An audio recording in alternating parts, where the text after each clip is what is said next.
If you would like to support the podcast and get some extra content while you're there, head on over to patreon.com/SevereMMA podcast and sign up.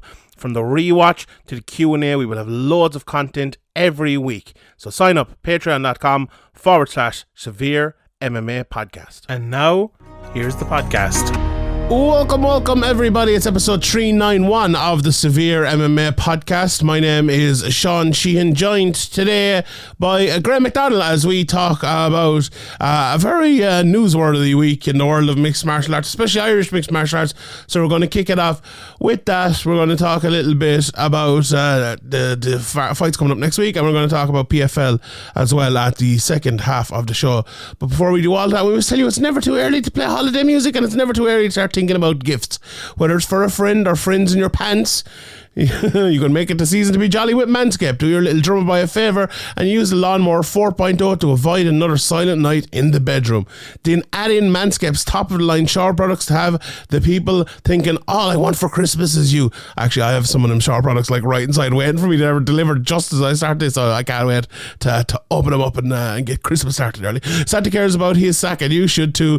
Look nice when you get naughty by going to manscaped.com and using the promo code SevereMMA for 20% off. It's Black Friday and free shipping as well. It's Black Friday weekend as well this weekend, so even more and further money off around Manscaped and manscaped.com this week. So if you head over to the website, you should be able to see even more. It's absolutely fantastic. But as always, that Manscaped Platinum Package 4.0 is now the one-stop shop for the man who deserves it all. It has everything needed to help you deck the halls from your face to balls in time for mistletoe season.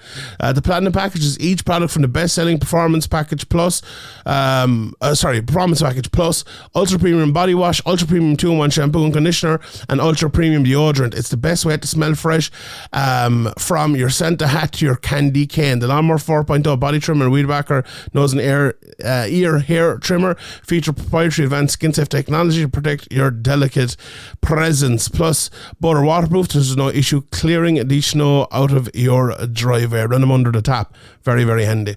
There's also a 4000K LED light on it, so you can light your way like Rudolph. Now that you have groomed your candy cane, it's time to make sure you don't smell like a reindeer with the Platinum Package of shower products. All of Manscaped shower gear is sulfate-free, vegan, and made to have your skin feeling hydrated and smelling fresh. But smelling good doesn't stop at the shower. The Crop Preserver Ball Deodorant, the Crop Reviver Ball Toner can solve stank problems all day long. Once they touch your sack, you'll never go back. And I always say in this, they're my favourites, so I 100% agree with that. The Platinum Package 4.0 sitting under the tree is guaranteed to put anyone in the holiday spirit. And for the perfect stocking stuffer, add in the brand new Body Buffer, an incredible body scrubber that makes exfoliating easy and a lot cleaner than the old loofah. So get 20% off and free shipping. The code SevereMMA at manscaped.com. That's 20% off with free shipping at manscaped.com using code SevereMMA Manscaped. Get your jingle balls ready for the holidays. Right, Graeme? Well, let's get into it. MMA. How are you, Graeme? Are you good? Are you enjoying the World Cup? Good. I was just going to say, I like the way you roll the oar on the Rudolph there. I'd love to be able to roll the oars like that. I'd probably be an annoying prick for a while who just rolling all the oars. But Rudolph, why? I didn't. It was a really nice one in the read there. Yeah, go on, you try it. Go give us a Rudolph. No, I can't. No, why can't you not? Is this something? I refuse. Refuse. Yeah, exactly. I think I have a bit of Spanish in me, to be honest. That's very good. But speaking of Spain, probably the standout team in the World Cup. I know usually, right, people kill us for talking about soccer. And at the end of the podcast, I think it's okay because, you know, people can tune out and so. But sure, geez, the World Cup, I think everyone's talking about it now. We won't go on it for long, but it's been a pretty eventful World Cup so far. A lot of shocks and all of that. So it's been good. We were doing that last man standing World Cup thing, and you picked Argentina, didn't you? I did. The biggest shock in World Cup history. I managed to pick the fucking losers, of course. I was thinking of picking Argentina, but I was like, I'll pick them later in the tournament. Now, see, my logic was my logic was actually sound in that one, like, because I reckon Argentina are actually not that good. I think they're massively overrated. But I was like, should they have enough to beat Saudi Arabia? I won't want to pick them later in the tournament, so handy out. And then overall, I was right. I was wrong. My logic was sound. I was wrong. I went out in a pail of glory, but my logic was straight. Right, we'll move on, Graeme. But winners, who's going to win the World Cup at this stage? After everyone playing once, what do you think? Brazil. I agree. I was saying that from the start as well. So we'll see. We'll see now. We'll see how it goes. Right. We'll from the world to Ireland. We'll talk about the upcoming Irish scene, I suppose. We've had a very, very interesting week. Look, we've spoken about it now in detail. The Cage Warriors Dublin card has been announced for, when is it? April 27th, I think, isn't it? Myself and Ian did a full podcast on that, and maybe we'll briefly touch on it here again, Graeme, about some of the fights and things. If you want to listen to that, it's actually up for free. It's on our Patreon. So, and if you like the Patreon, Black Friday weekend as well. No sale, because it's worth the price. It's worth. We're actually giving it away way too fucking cheap. So sign up. And I guarantee you'll enjoy it. If I was you, I would sign up, genuinely. So, we talked about that there. But then the Bellator card, like almost as myself and Ian stopped recording, was announced. And I would say an interesting Bellator card. So I'll just read it out for anyone who hasn't heard it yet. And this is an incomplete card now. So Peter Queally, I think, will be on the card. James Gallagher, who knows? Liam McCourt, who knows? I would probably say no, but with the two of them, judging by the fact that they're not already on it, and Kieran Clark, I'd say Kieran Clark will probably be on it as well, but who knows on that one. So here's the card. Topping it, Yaroslav Amosov versus Logan Storley. For the unification of their welterweight title, obviously a Ukrainian versus an American there. Then we've Pedro Carvalho out of SPG against Jeremy Kennedy. Sinead Kavanagh fighting Janae Harding. So those are the three main card fights so far. I'm sure that something will be added on.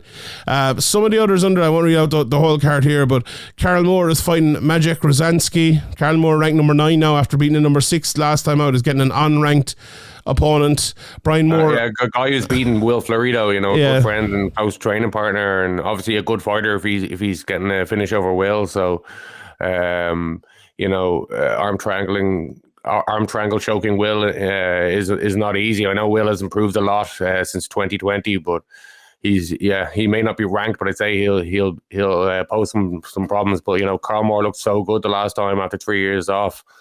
He'd be expecting him to look good again here. So yeah, it may not be the big name he was looking for. People were talking Yo Romero and all that stuff, but it doesn't look like an easy guy. Indeed, yeah. I think, so some of the other fights out, Brian Moore against Luca Ivan. Brian Moore was calling out Leandro Higo after the last fight. Leandro Higo said yes. Scott Coker said yes, and this is the fight. Brian Moore buried on the undercard again. It's mad, isn't it? It's crazy.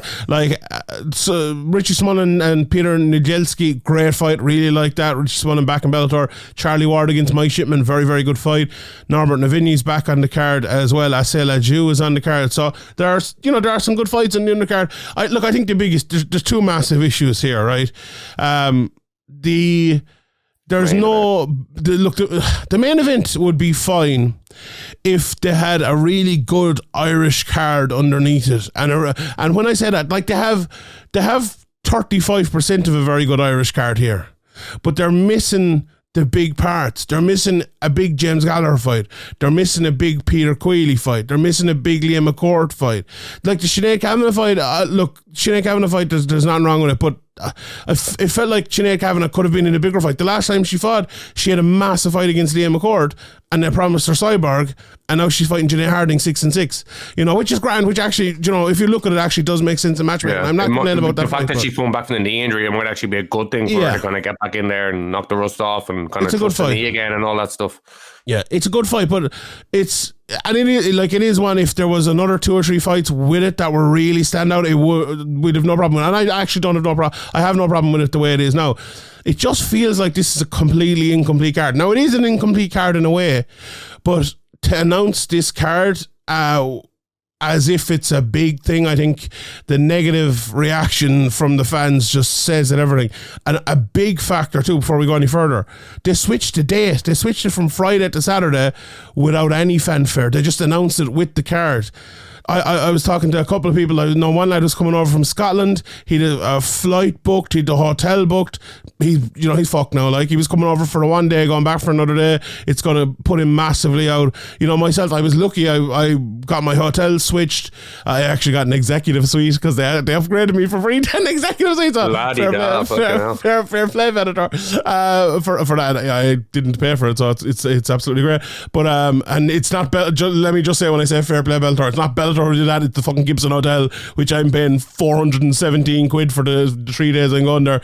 You're a loyal patron of the old Gibson affair. Well, I actually left them for the last couple of times. I came back to them this time. But yeah, and look, there are a lot of people in that situation.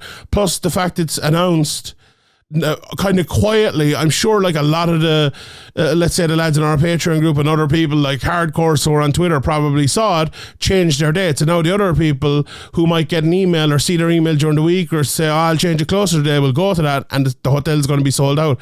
We know how quickly these hotels sell out for that date, so that's a big issue as well. I think I spoke to someone from Bellator about that, and they said, look, that was a mistake on our part. They apologised for that. But you know what it is, Graeme, and this is an official line from Bellator. Well, maybe official, but it's the darts. It's the darts is the reason why they change it. So the darts is on the Wednesday night, or whatever night the darts is on. But there wasn't enough time to load out the darts and load in Bellator to have the fight on the Friday night. So I think it's the Thursday night, actually, the darts. Really? Yeah, there wasn't enough time. Like, I've seen them turn around that arena really, really quickly in the past.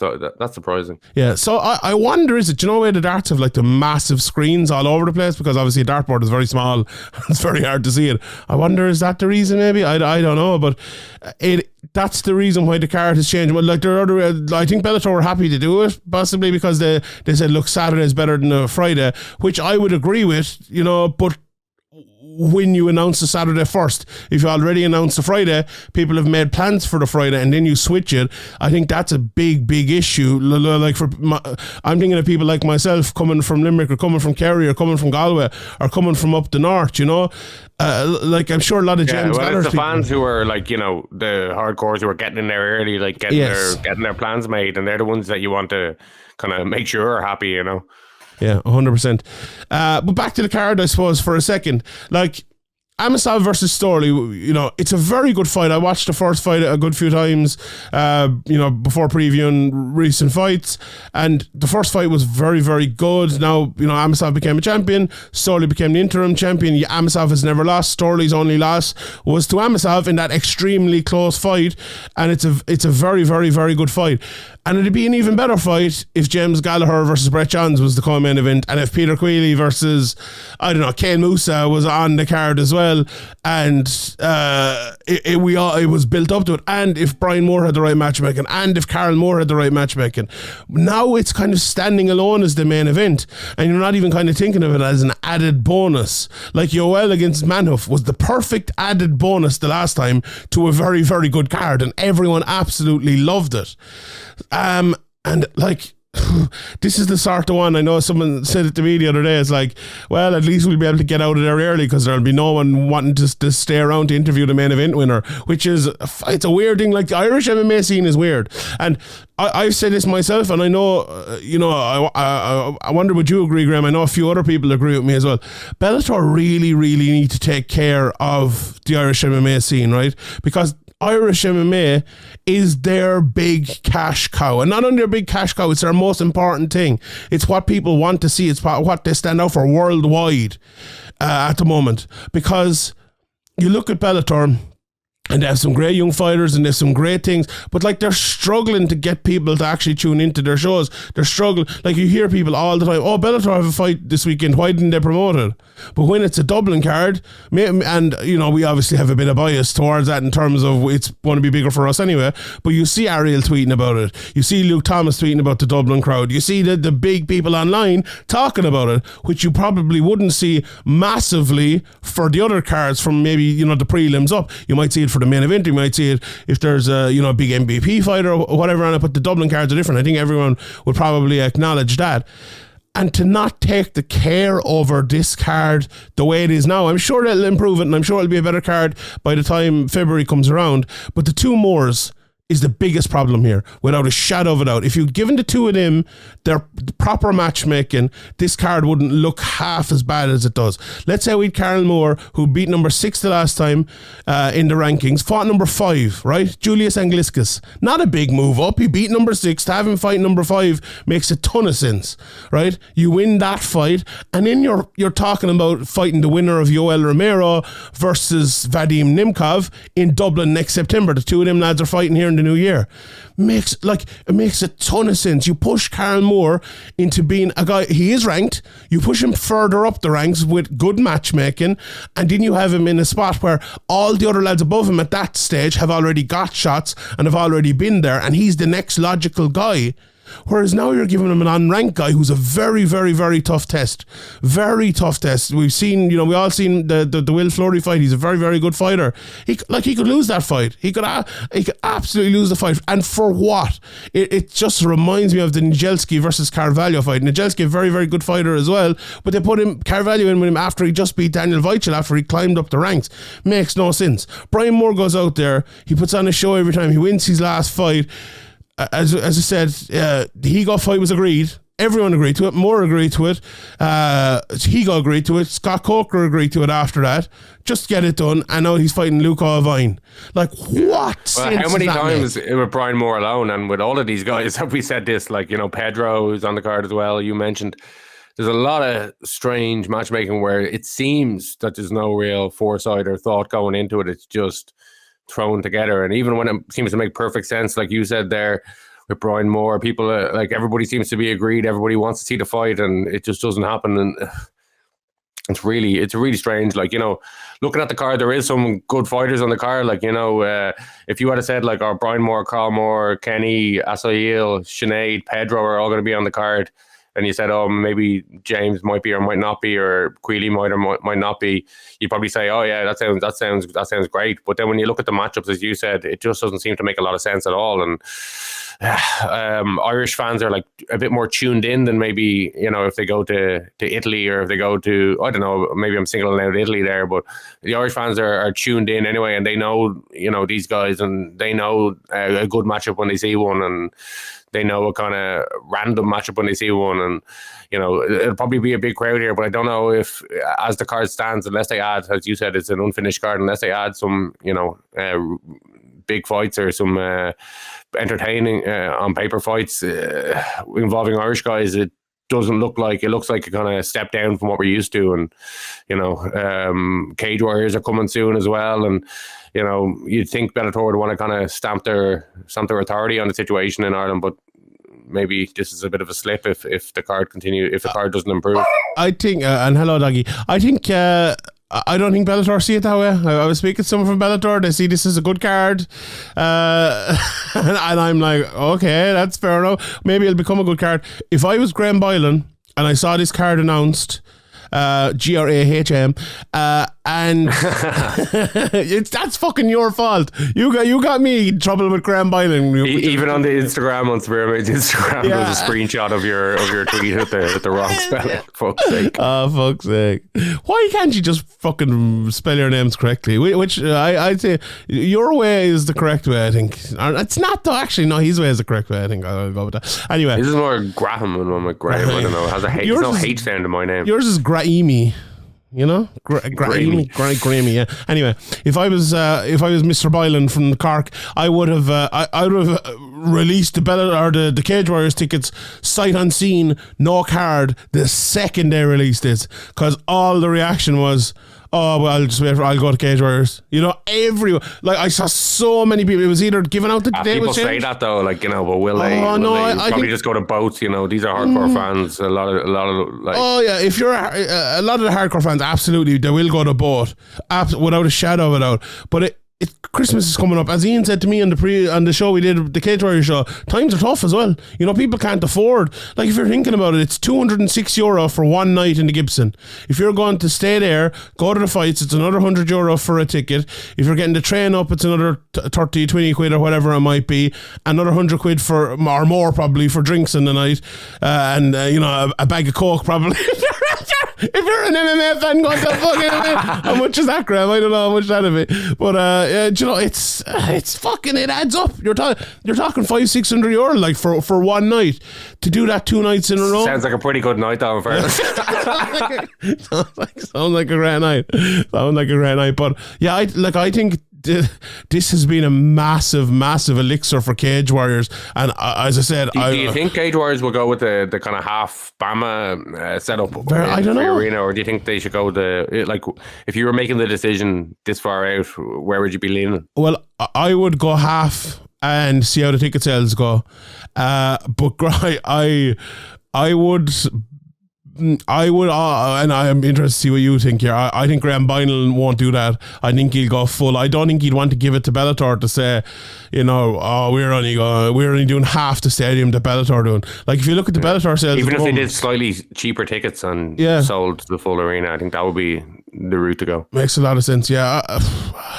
I don't know, to be honest. If I was doing it, like, there's 2 ways of looking at this, right? They start running like like, you know, in America they run like anti-politician ads. Like, every UFC they should be running like, Bellator stinks. Bellator said this. Do you know Tesco have Cage Warriors cheaper? Tesco have this thing where it's like 10 cent cheaper than Aldi or whatever. Yeah, exactly. Yeah, different that. Like, yeah, just start doing that. Like, did they do that in pro wrestling where they're like slagging each other off on the podcast and stuff? Like, they should get that stuff going and bring a bit of heat to the situation. That'd be fun.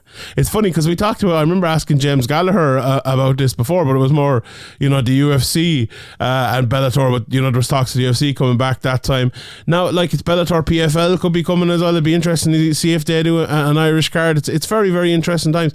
Speaking of the Cage Warriors card, though, like, it's very interesting what we see from it. Myself and Ian did our kind of dream card, I suppose. But the 2 biggest questions about this card are, is Paul Hughes going to be on the card? Is Rhys McKee going to be on the card? What would your initial thoughts be, Graeme? Obviously both linked with the UFC, I suppose, especially Paul Hughes, considering the massive win he just had. I know Rhys McKee had a massive win as well, but he already, I suppose, had the shot in the UFC and might take a little bit further to get back. Well, Rhys kind of said, he did an interview there with Ian on Severe, and he said he's kind of preparing as if he's going to be fighting, but he's also kind of staying ready in case there's a pull out in the UFC and jump in there. He seems to think that's an ongoing possibility. So his kind of situation is up in the air, and with Paul Hughes, it's up in the air too. You know, in the past, maybe I think Cage Warriors have announced fights in kind of uncertainty. I think they announced McGregor and Jim Ehlers, even though it was like heavily rumored and that he was going to the UFC. So they might announce Paul Hughes for the card, but will he end up on the card? It's really hard to know with the UFC. Like, you think after a performance like that in his last fight against Vucinic, such a high level guy, that the UFC would be looking to take him on. But, you know, sometimes the UFC will make you wait. Sometimes they're not in a hurry to sign you, and that could happen as well. So yeah, both guys are up in the air. You know, it could go either way with both guys. I'd say Rhys is probably slightly more likely to be on the card. But yeah, it could end up with both guys on the card, and if it is both guys on the card, then I think they can definitely do a full arena. Yeah, I would agree with that. I think if both of them are, like, you looked at the card the last time, and there was the one that was on in the UK, and there was a lot of Irish talent on it, and I remember thinking, it's like, Jesus, this card could do well in Ireland. This card could sell in Ireland. And now that's easy to say on Twitter and a little bit harder to do in reality, I suppose. But if you got, I like the idea of Paul Hughes going up fighting for the second title at lightweight, and you know, we obviously talked about this briefly last week, so we won't go into it a lot, and we did another podcast with it. But if that was the case, you know, the double champion as well, a big part of this, which you mentioned before, they're going to have to pay him a little bit more, you know, especially you're fighting in a big arena. If you're keeping someone from going to the UFC, you're going to have to pay him a little bit more. Look, if Paul Hughes gets that call to the UFC, he's going. Well, I don't think it's the case. I'd be keeping him. I think he'll only fight if the UFC don't come to sign him. Yeah, I would agree with that as well. So it's very, very interesting. Even if, Hughes isn't on the card, you're going to have Reese versus Wildhead. I would say Kayla Harrison's going to be fighting against Michele Martignoni for the bantamweight title. What do you reckon about Joe? Joe McGolgan, he's in semi-retirement. It sounds. He is. I was talking to him the other day, and I was like. So the lightweight title fight was on. I was like, "Oh, do you fancy one of these boys in Dublin?" And he basically said, "Not if they paid me £1 million." I don't think Joe will be coming back. To be honest, I think Joe's retired. If I'm being honest, but MMA retirements, you never know. Come here to me, actually. Yeah. Just as we're about to record here, it's been announced that Modestas Bukauskas is fighting on the New Year's Eve show for the light heavyweight title. I wonder, would there be one half of Team KF maybe thinking about coming out of I don't even think he's retired, but fighting Modestas Bukauskas in Ireland for the light heavyweight title? Yeah, it could be tempting for a few guys. Like Chris Fields, he's never officially retired either. These guys are kind of reluctant to officially retire, which is probably good because we just slagged the shit out of them on the podcast. Yes, so they're probably, maybe that's why they're wary to come out and get made fun of and then end up coming back. So yeah, he's hinted at wanting another one if it was the right fight and the right time. And he's probably planning on having a lot of his own fighters on the card, and maybe that would take away from both or either, whichever one it would definitely take away from both. In fact, you can't be training the way you should for a fight and coaching several fighters on a card. So maybe that would be a problem that would prevent him from doing it. But fighting in the 3 Arena in front of a home crowd could be the lure that gets him out of retirement. But if I had to bet on it, I'd say probably the fact that he's likely to have fighters on the card would probably make it unlikely. Yeah, indeed. But it's very interesting. Obviously, we'll talk about that a lot more as the time comes. But, I think if tickets are put on sale now, if you announced the Reese McKee versus Jimmy Wildhead fight, you announced Kayla Harrison versus Martignoni, and then fill the rest of the card. Obviously, there's a lot of time to go before now and then.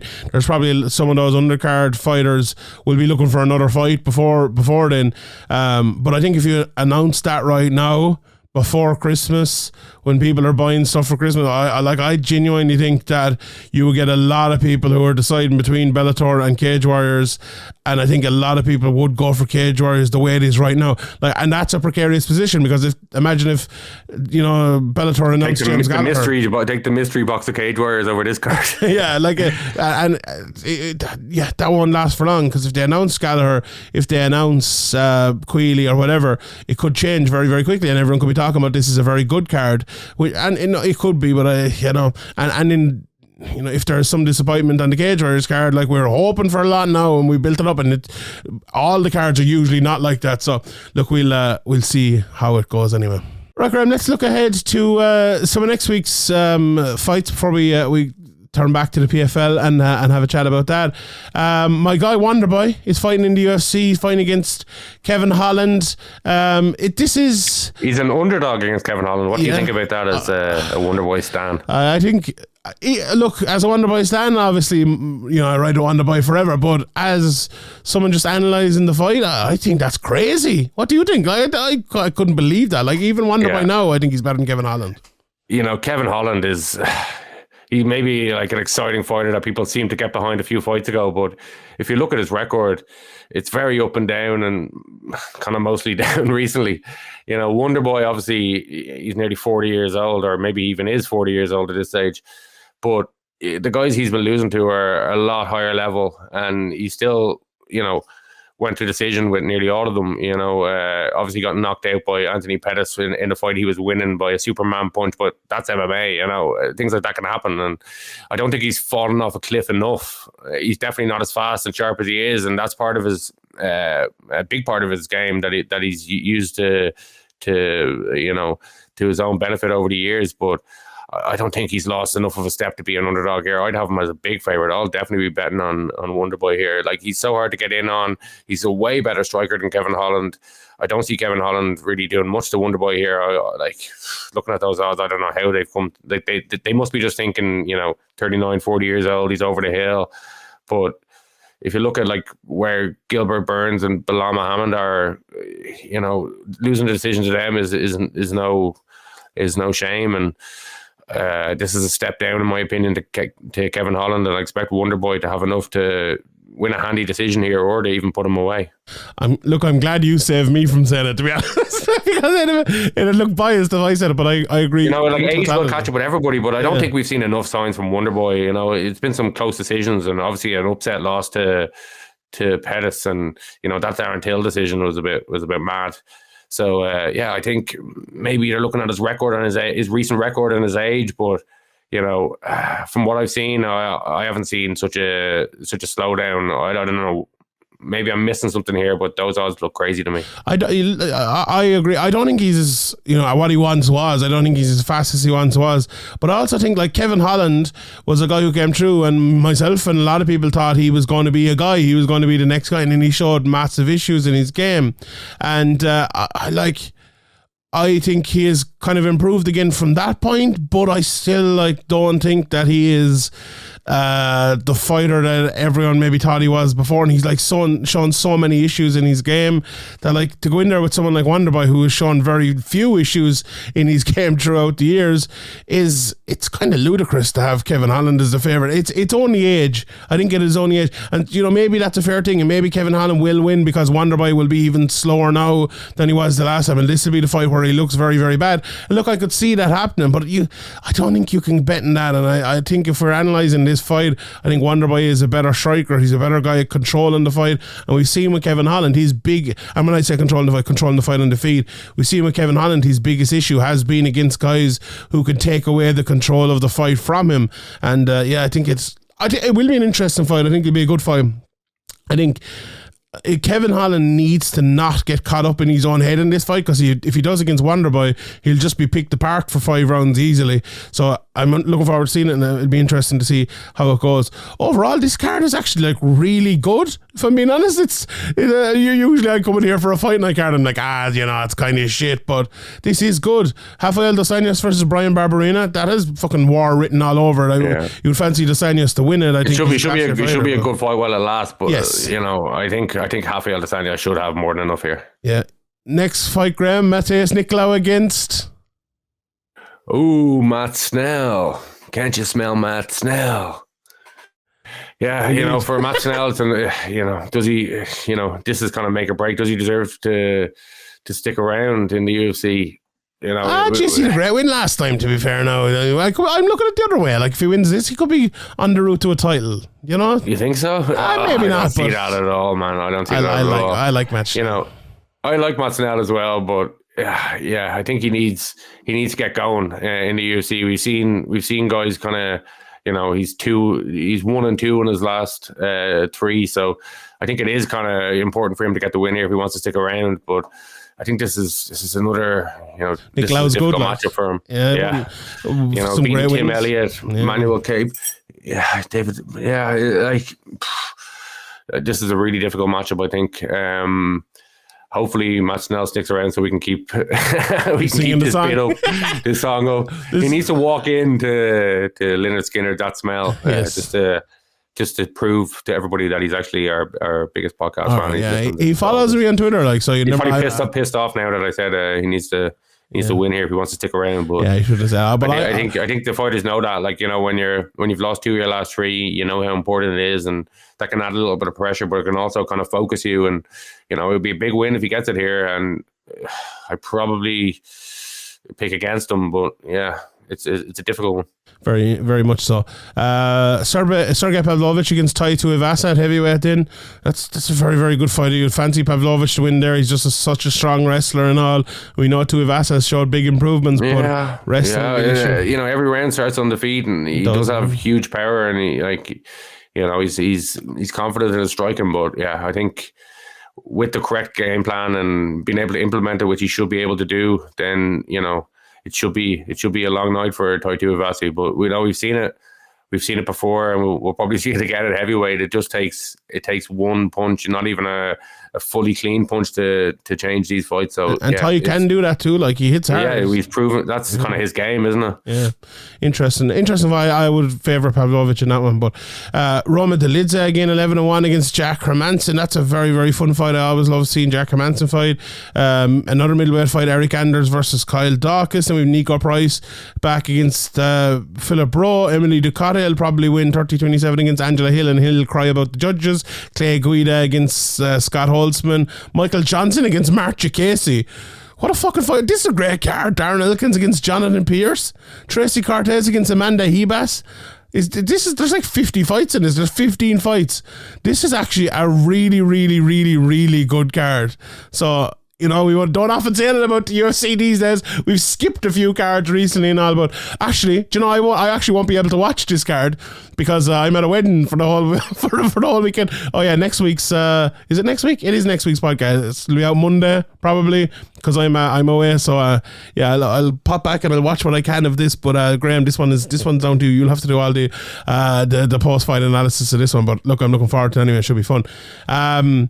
Next week as well, there's 2 1 championship cards, which are very, very good. Renier de Ridder is back. He's fighting Anatoly Malyakin, both undefeated. De Ridder 16-0, Malyakin 11-0. Very, very interesting fight, that one. And then Roberto Soldic, Graeme, 1 championship, fighting Murad Ramazanov. What's your level of anticipation for Soldic? I suppose, like, I'm covering a lot of the 1 championship now, so maybe I'm bigger into it than a lot of people at the moment. But for you, as someone who's maybe a casual 1 championship viewer, you looking forward to seeing Soldic out there? Yeah, well, I don't know if the excitement level is very high, but you know, anybody who's beaten Materla, Halidov, you know, people like that, yeah, he's definitely legit. And you know, maybe it's the thing with the time and the kind of lack of promotion over here, or something that hasn't really hooked me into these one FC cards regularly. It seems to be just the odd event that kind of has me interested. But you know, I don't know too much about his opponent, but if you look at his record, he's got some good wins in 1FC, and he's very good. I know a good bit about him. Yeah, it's definitely a step up in competition for him, and you know, I'd probably, like, as a kind of casual of Soldic, expect him to win this. But you know, when you go up against an undefeated guy, there's that level of confidence as well. But in terms of excitement levels, I don't know. I find it hard to get motivated for most of these 1FC cards. Yeah, maybe it's the mix of grappling and Muay Thai and stuff. I actually like that, in my opinion. Yeah, for my tastes. I think when you sit down and watch the cards, I would have agreed with you 6 months ago. When you actually sit down and watch the cards, it's actually like very, very interesting. Someone in Muay Thai fights with the 4-ounce gloves in a cage are fucking brilliant, to be honest. And do you know the thing about them as well? They go very quickly. They're only 9 minutes long, like, you know, so it moves along very, very quickly. And I enjoy it, to be honest. A lot of the grappling ends very quickly as well. I think there was one recently, it was for like 42 seconds or something. So, but anyway, this Ramazanov, people don't know him. So 11-0. Last time out, he beat Sebastian Kadistan, who's the 2-time 1 championship champion. He's very, very powerful striker, but a brilliant wrestler. And he'd be definitely a test for Soldic, but I fancy him to win. Anyway, elsewhere on the cards, Edward Failang, who we know fought Eddie Alvarez, he's back against Edson Marquez. Desmond Park is fighting Loan Tainanis. The greatest nickname in MMA, Graeme, Loan Tainanis. His nickname is Loan Tainanosaurus Rex. What a great nickname. Lena Quinn is on this card as well. I like her. She's very, very good. She's fighting Denise Zamboanga. And in the other 1 championship card, the best fighter in the world at 115 pounds will be decided. Graeme, Jared Brooks is taking on Joshua Pacheco. Should be a very, very good fight. Your guy Brandon Vera is back. He looks so slow in recent fights. He's fighting Amir Ali Akbari, who's also very big and very slow. Jehe Estuquio is fighting Yan Hung, and there's a few other good fights on the card as well. But I don't know if you know the answer to this, but as the kind of the one expert, do you know, like, this Amazon Prime deal, is it a worldwide thing? No, just America and Canada.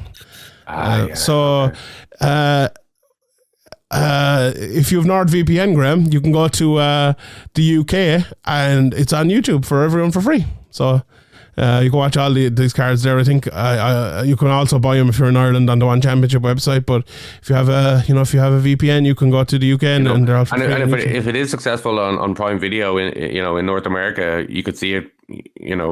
Prime are making a lot of sense. Amazon are making a move to kind of bring live sports in. You saw the rugby internationals there. Live on Amazon and things like tennis. That. So that could be a huge move for them. If they were on Amazon worldwide and UK and Ireland, Europe, North America, Asia, that'd be a really big thing for them. And I really do. And there's a big difference between that as well. And let's say PFL going on DAZN. Like I don't have DAZN right now. I'm sure you don't have DAZN. A lot of people don't. But like even on like your Skybox or your PlayStation or your Xbox, you have like an app. Yeah, you can just download. There it is. I'll say a lot of people, like, especially now in Ireland as well, Amazon Prime, they opened the thing in Dublin, so a lot of people will be signing up for Amazon Prime, and, you get a One Championship card with it. It comes on a Friday morning or Saturday morning or whatever it might be. You throw it on and watch it. And you get the benefits of Prime, like, that are nothing to do with the Prime Video, the one day delivery and all it's that, it's a pretty good deal if you're into MMA, and if they did have ONE FC and they do have, like, rugby and live soccer, they had recently as well. So, yeah, they're making moves, and, ONE FC could kind of come in from the wilderness if that deal turns into a worldwide deal. 100%, yeah. And to have Rug as well, he's fighting against Zashur Magedov, who is absolutely useless, who he's going to destroy. So looking forward to seeing that. And yeah, that's all the big MMA for next week. But let's talk about PFL. Right, everyone. So the plan was to get up Saturday, talk about the PFL, maybe watch it Saturday morning. I decided to stay up as a, glutton for punishment. Watched the PFL, and I had to come on. I'm here at, what time is it? 5:30 in the morning. I'm solo. Graeme's gone. I had to come on and talk about this. I want to get the podcast out first thing in the morning for all the Patreon subscribers and a little bit later for everyone else. But it was crazy. It was crazy. Shock of the year. Upset of the year, one of the biggest upsets in the history of mixed martial arts, you would say, as Larissa Pacheco had already lost to Kayla Harrison twice by unanimous decision. I think lost all 10 rounds they fought against each other, goes out and beats Kayla Harrison on an altogether mad night in the world of PFL and mixed martial arts. A very, very good card. You know what? The top two were very good anyway. There were some other very good fights, and we will get through it. But the Harrison Pacheco fight was just incredible. It was an incredible thing to watch. If you haven't seen the fight, it's definitely worth going back watching. A really, really good fight.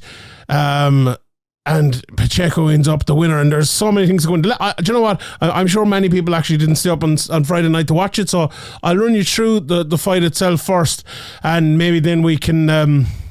I'll talk more about the context and all of that. So, the first round started, and Kayla Harrison got a takedown, and I was thinking to myself.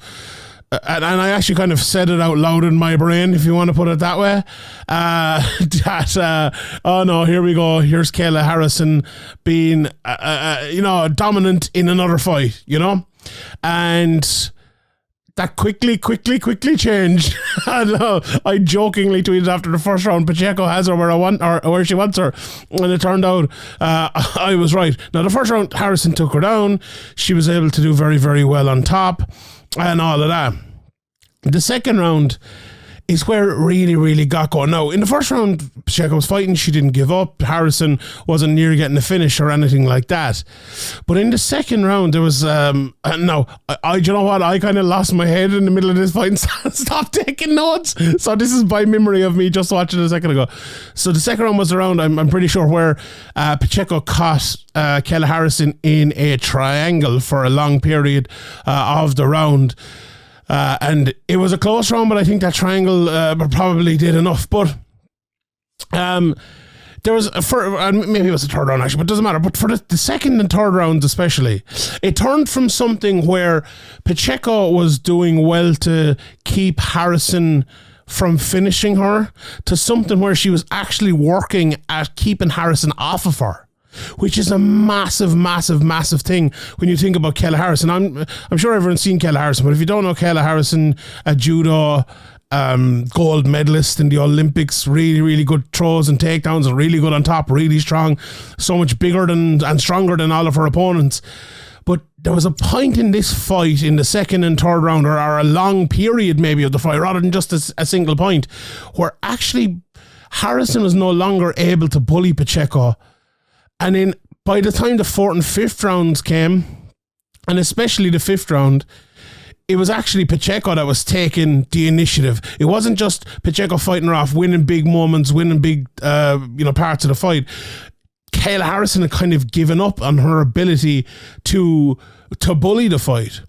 There was at one stage in the second round as well where Pacheco kicked the calf of Harrison. I think it was at the very start of the second round. And then she kicked her, I think, twice more in that second round. And I was thinking after that, keep kicking that calf.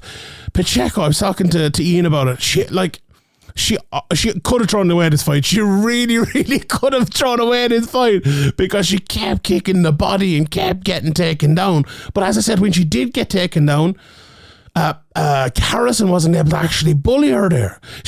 Pacheco was pushing her off. Okay, she might spend 45 seconds or even a minute and a half or something like that on top, not taking too much damage or anything like that, and then landing shots. There was even one stage where she was mounted and she started throwing hammer fists at Kayla Harrison, actually hurting her with mounted hammer fists, So the third round was the one, I'm just looking at my notes here. The third round was around where the triangle was. In my opinion, the effective grappling outweighed the effective striking. I had it 2-1 to Pacheco at that stage. It could have been 2-1 to Harrison. The second round was definitely Pacheco's round. Not definitely Pacheco's round, but a closer round as well. I just thought that fourth round, and especially the fifth round, so I had a 2-1 Pacheco going in after 3, and then after 4 I gave the fourth round to Harrison. But you really could have given the fourth round to Pacheco, and I haven't seen the judges' cards yet. I think those third and fourth rounds, they could have both gone to Pacheco. Really. Now they could have gone to Harrison as well. They could have gone to Harrison. It could have been 3 rounds to 2 to Harrison. Absolutely could be. But I think the right person definitely won this fight, because the fifth round, only one winner of that round. Only one winner of that round.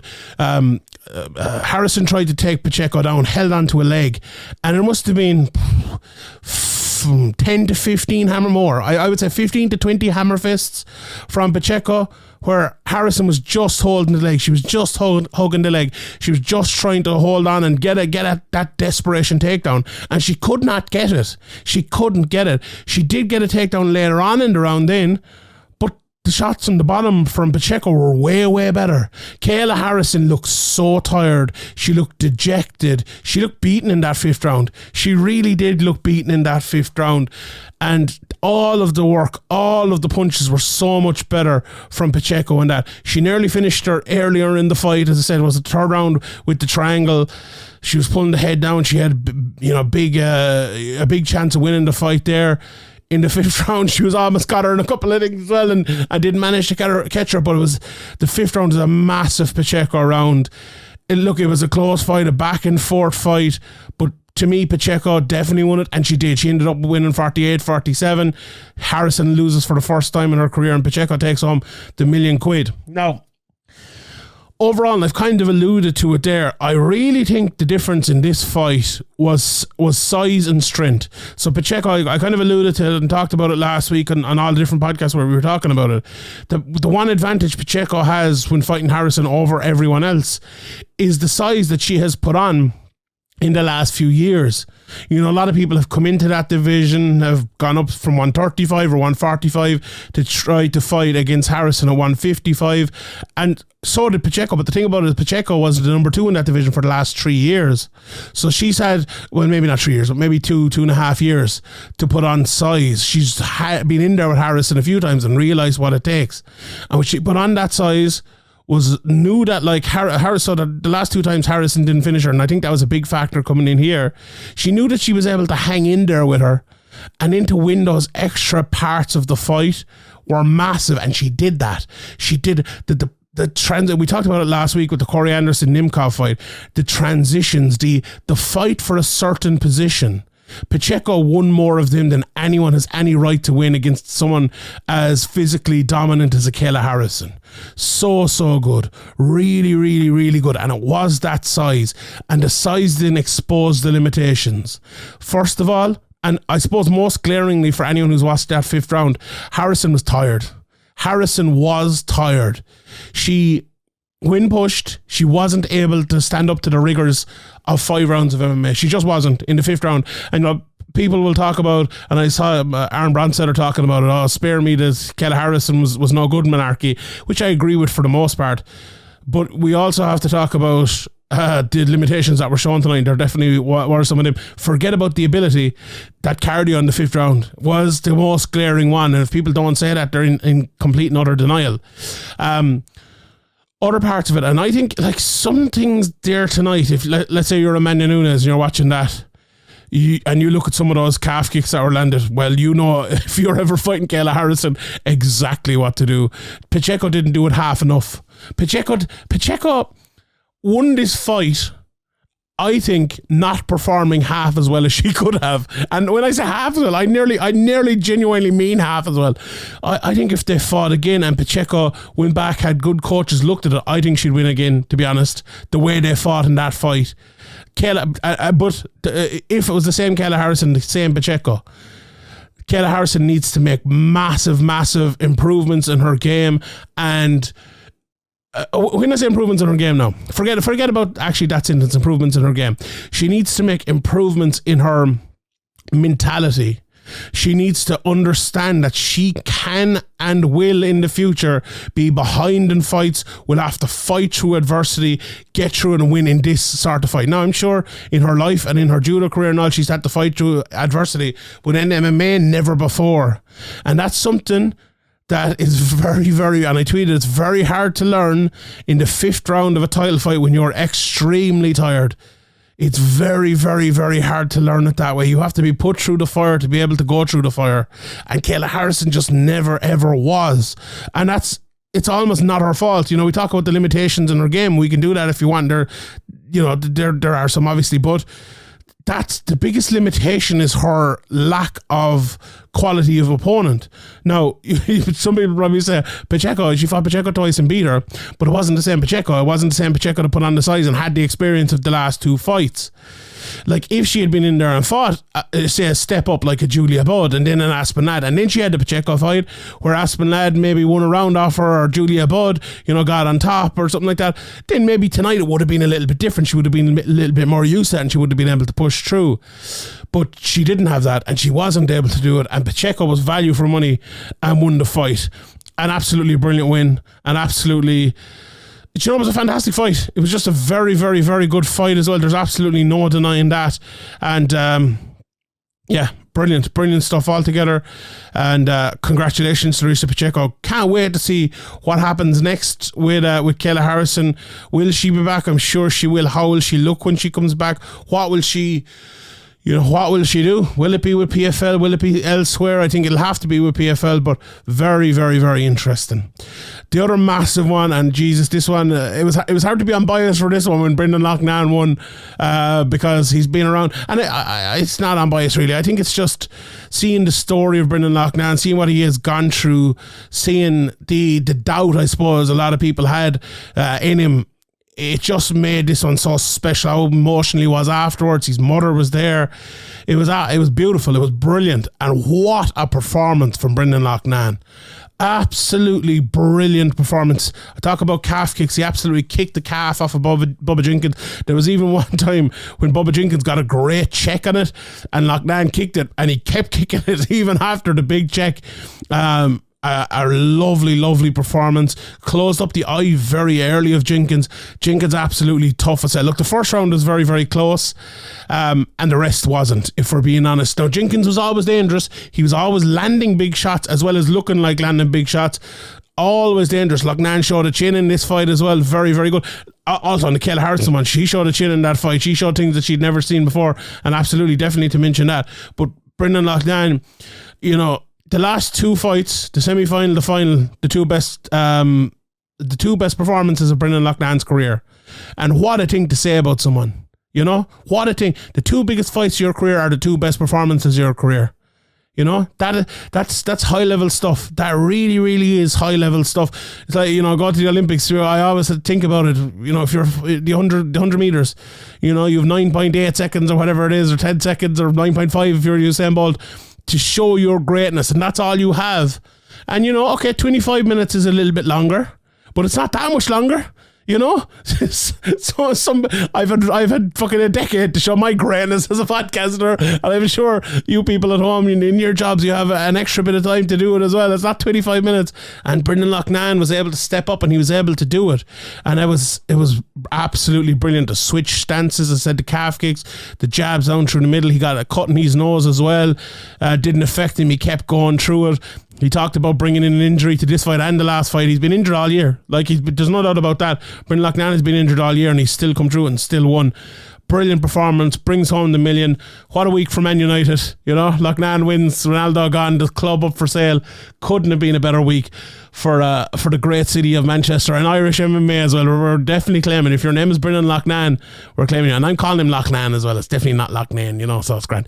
But yeah, great performance overall. But as I said again, Bubba Jenkins, tough as hell. Deserves a lot of credit, and Brendan gave it to him as well. But look, I actually didn't want to mention. Do you know what?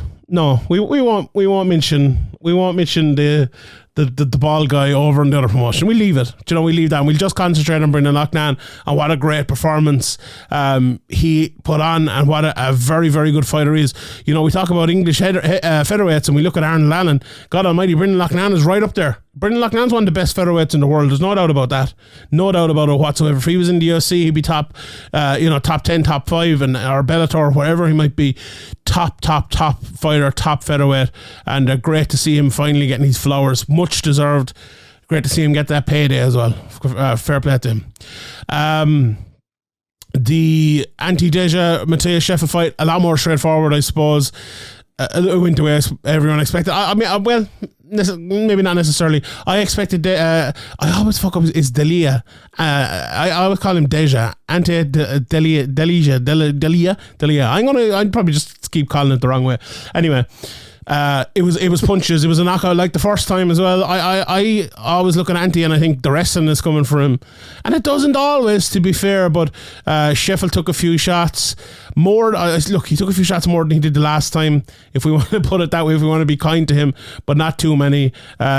Delia put him down, and won the tournament for the first time, I believe, after getting to 2 finals, if I'm not mistaken. So very, very happy for him. Very good fighter. I've been watching him, you know, covering these PFL shows for the last couple of years. So very good stuff from him. Aspen Laddin in a non-tournament fight got the decision over Julia Budd. In my opinion, not the right decision. Sal D'Amato was on the wrong side of the split. I think he was on the right side of the split. Very close fight though. Bud won the third, Ladd won the first, and it came down to the close second. A lot of like pushing against the cage from Ladd, but Bud was landing the better shots. She was landing knees, she was landing strikes in the clinch, and in my opinion, she should have won the fight. Look, there was a lot of talk after her last fight. Is she done? Is she gone? I thought she looked good. Aspen Ladd, not agreeing. I think she's not the best fighter in the world, but it was a close fight. I definitely thought Bud won it, but Ladd got the win, and she goes forward into the tournament next year, I'm sure. Then we had Olivier Mercier against Stevie Ray. Very interesting fight this, and I think I'd probably see this fight a lot differently to everyone else. In that first round, well, a lot of calf kicks tonight. You know, Olivier Mercier was landing a few calf kicks, and not much else.